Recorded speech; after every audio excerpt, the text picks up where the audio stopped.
Boy King, the life and mystery of Tutankhamen. Over 3,000 years ago, in the golden sands and grand temples of ancient Egypt, a young boy named Tutankhamen took the throne. Though he was only 9 years old, this boy would one day become one of the most famous kings in the world. Tutankhamun's story, full of intrigue, splendor, and tragedy, is as remarkable as it is mysterious. The tale of Tutankhamen begins with his father, Pharaoh Akhenaten, a ruler as controversial as he was revolutionary. Akhenaten shocked the Egyptian world by replacing Egypt's many gods with one supreme deity, Aten, the sun disk. For generations, Egyptians had worshipped an elaborate pantheon of gods. The temples of Ammonius, Osiris, and Isis held enormous power and influence, with high priests wielding almost as much authority as the king himself. But Akhenaten, determined to rewrite Egyptian tradition, moved the capital to a new city called Akhetaten and made Aten the one and only god. When Akhenaten died, his young son Tutankhamen inherited a divided kingdom. In the wake of his father's controversial rule, the powerful priesthood and advisors, men like the high priest Ai and the military general Hormeb, wanted to restore the old gods and traditions. With their influence and guidance, Tutankhamen changed his name to Tutankhamen, honoring Ammonius, the ancient king of gods. Together, they began to rebuild the temples and return Egypt to its former faith. Yet Tutankhamen was still just a boy, and his time on the throne would be brief. Despite this, his reign wasn't without accomplishments.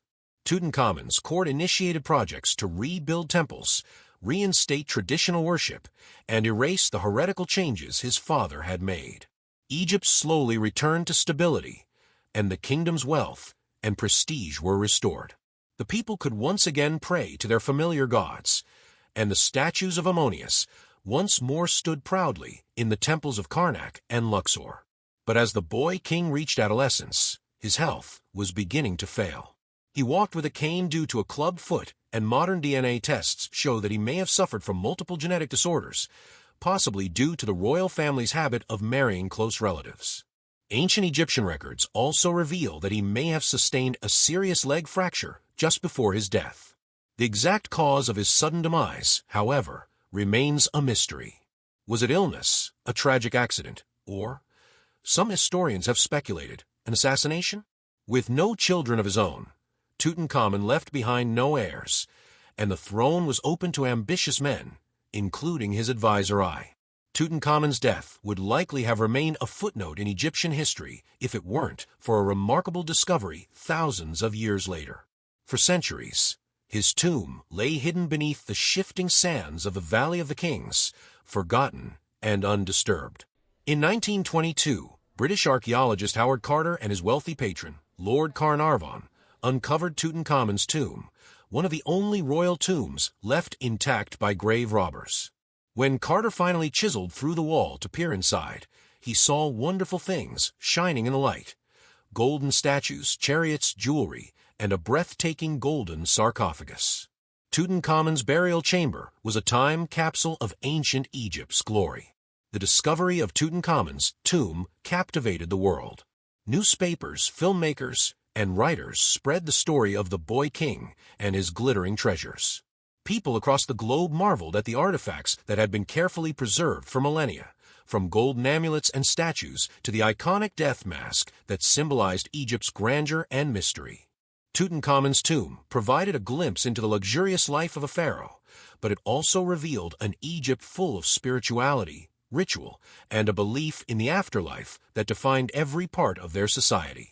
Yet with this excitement came tales of a curse. Shortly after entering the tomb, Lord Carnarvon died of an infected mosquito bite, fueling rumors of a curse placed upon those who disturbed the king's eternal rest. Other strange incidents followed, from mysterious illnesses to freak accidents among those involved with the excavation. Though historians and scientists dismissed the curse as mere coincidence, the idea of a vengeful king's spirit only added to the public's fascination. Over the years, scientists have studied Tutankhamen's remains and his treasures, hoping to learn more about his life and the ancient civilization he ruled.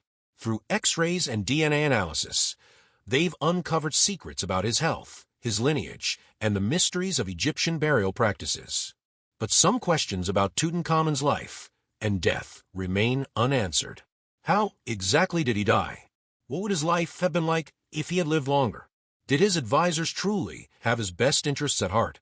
Despite being a minor pharaoh, Tutankhamun became a cultural icon, symbolizing the magnificence of ancient Egypt and the allure of its secrets. His face, immortalized in gold, is now synonymous with the wonders of Egypt. Exhibits of his treasures have traveled the globe, drawing millions of visitors who marvel at the artistry and splendor of ancient Egyptian civilization. In modern times, the boy king has left a legacy far grander than he could have ever imagined.